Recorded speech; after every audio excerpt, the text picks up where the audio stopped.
So I figured I'd make a video today just because I've always wanted to make a video, and just like, yeah, I decided to make a video today. I woke up and was like, I'm making a video today, and I'm doing it. And now you're viewing it. So, my name's Megan. As you can tell by the name of my channel, it's Megan. So, hi. I love reading books. Books are fun. I don't know what I would do without them. Okay, that was lovely. Let's just skip that because no one cares about me loving books. Because if you're watching this, you love books too.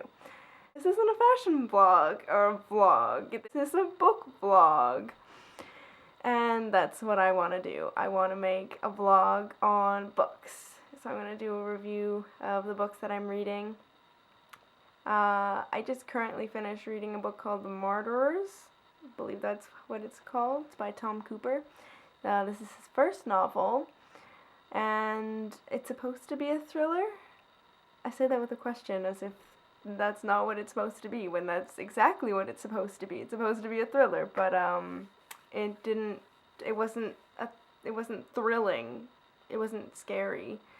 There was some really weird scenes in the novel where I was like, oh my god, why am I reading this? I need to stop. It was just gross. It had to deal with spiders. It was awful. I'm not afraid of spiders or anything. It's just, it was horrible. I couldn't read it.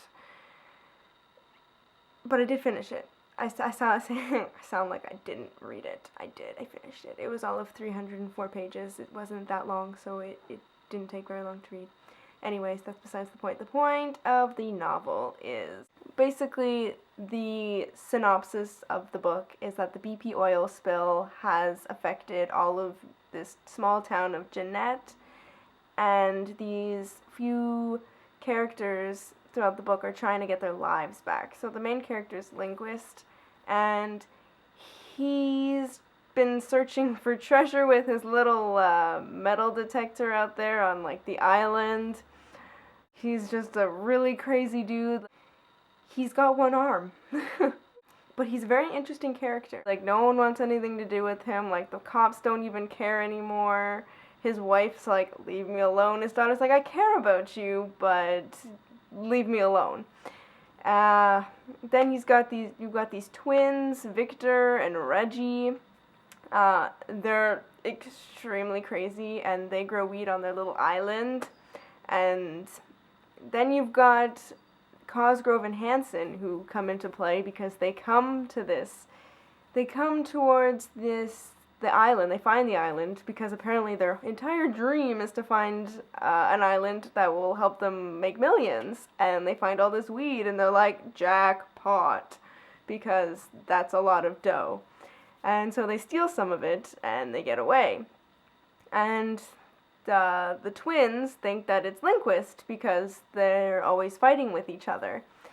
And so they're like, we're gonna go after him. And really, it's these other two weirdos who actually end up going back because they think that they can get more money, and the twins are like, yeah, that's not gonna happen.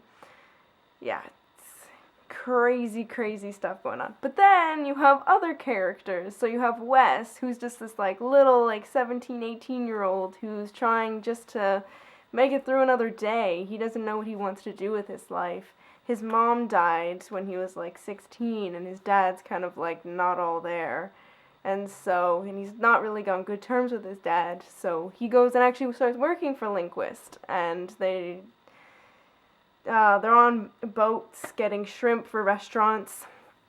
And then there's this other character, Grimes, who works for the BP and is trying to deceive the residents of this small town. And so all of these characters come together and they make this novel. I think the whole point of this novel wasn't plot-driven, it was character-driven. A lot of the characters were very different, they were very quirky, and that's what made the book really interesting to read. Like, Linguist is the main character, but it felt like all the characters were a main character because they all had they all had equal parts in the book. Like, each chapter was a different person. It was in a different person's point of view. This guy did a really good job of showing how really good characters can hold a steady book, because otherwise the plot was like, eh. The novel is not about the plot. It's more about the characters. Characters, characters, characters. I don't know how many times I can say that. Looking for a novel with great characters? This novel did it well. Kudos to this author for doing it. Alright, I'm signing off because my battery is dying and I need to charge it. So ta-ta, until next time.